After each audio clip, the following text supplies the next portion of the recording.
Good morning. Now I have to be in an empty room. So I'll try that again. Good morning. Thank you, because I'm seeing a lot of faces in front of me. So I'll try to be brief. So I'll go with this term that I use, all protocols observed. I love the head table. I mean, I'm like just honored to be sitting at that table. But I guess I love seeing all of you here. And thank you for coming. Almost don't know what to say. Dr. Richards kind of take a lot of sting out of what I had to say. But you know I always have in the tank, right? So improve our support systems. What does that really mean? You know, our attorney went through it very nicely. But all of us are part of that support system. All of us are responsible for each other. Because we all talk about the government had to do this, the ministry had to do this, is this one fault, is that one fault. We keep pushing the blame aside and not looking at ourselves and ask, what are we doing? So if you think back, right, to what Dr. Richards said about legislation, how many countries have already implemented, passed and implemented and enforced disability legislation, and we haven't. There are several disability organizations in Trinidad and Tobago that have been in existence, some of them as much as 90 years. Yet we don't have any disability legislation. Are the rights of people with disabilities being infringed? No, that's a question for you all. So I'd like to hear an answer. Are the rights of persons with disabilities being infringed in Trinidad and Tobago? Every single day. And yet we did nothing about it. We say nothing about it. So who's responsible? We can't just leave it up to the government. Now, since we started the network back in 2012, our call has been for legislation.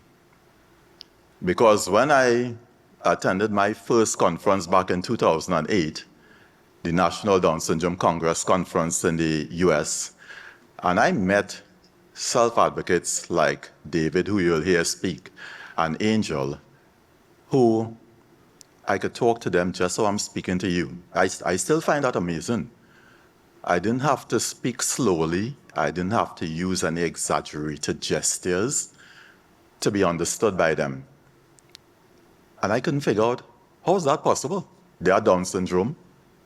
Even when the Democratic election between Hillary and Obama was going on, I went out to dinner with some young adults with Down syndrome, and they were discussing the Democratic election.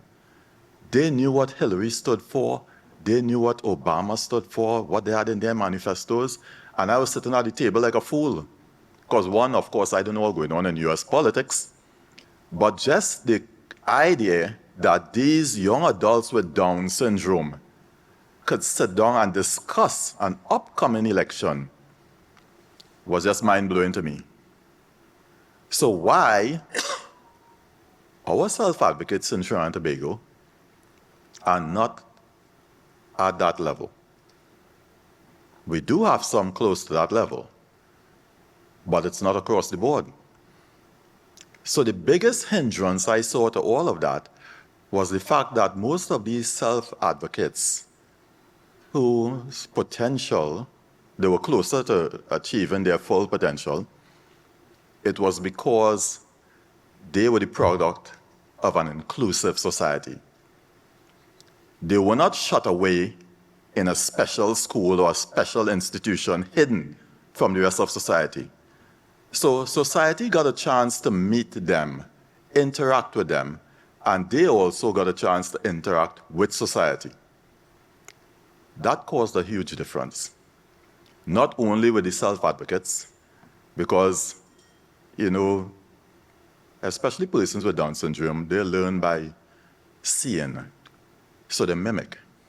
So if you put them in an environment with only persons with other disabilities, what do you think will happen? As opposed to put them in an environment with neurotypical persons. What will they learn?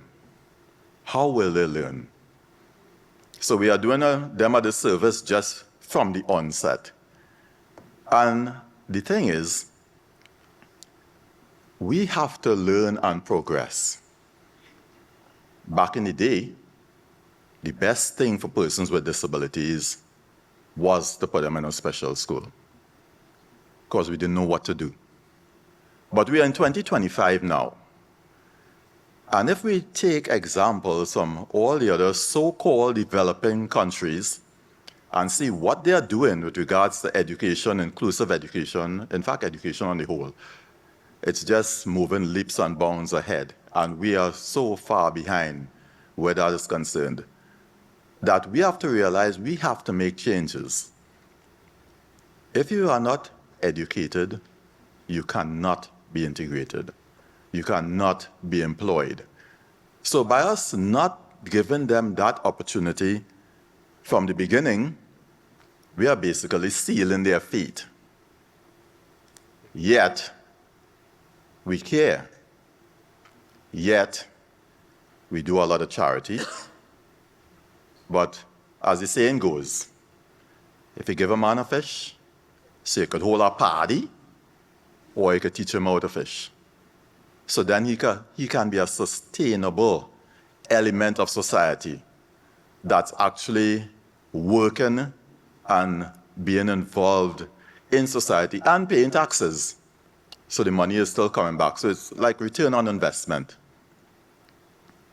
When I look at my son, and I think back to when he was born and what I thought his future would be like, I thank God for going to that conference. And I thank God that I met people like David Egan and Angel along the way to give me that hope, to make me want more for him. So because I wanted more for him, I put in more work. And now he is employed. His manager is here. He's employed at Detour stores in Twin City Mall. And we'd like to thank Detour, for giving him that opportunity. But as I said, these are far and few between. He worked at Aeropost before for 4.5 years. And through him being the first person in our mentorship program, the other parents, after about 2 years, because, they were afraid, if you talk to some of them here, when I approached them early and say, hey, we are getting this opportunity for your child to be involved in a mentorship program with the organization. What do you think? Glenn, I don't know, somebody might interfere with them. They might do this. Now, those are genuine concerns, right, for a parent of a child with special needs. But the first thing I did when Tyrese went to his first school is I was thinking all of that. I wouldn't be there to protect him. So what do? I started him in martial arts. I taught him how to protect himself from small. And that's what we need to do. We will not always be there as parents. So finally, when he did his first 2 years, the other parents came on board. And then we had Surya Hussein working at Digital IMAX. We had Lisa Sawyer working here at Hyatt Regency prior to COVID.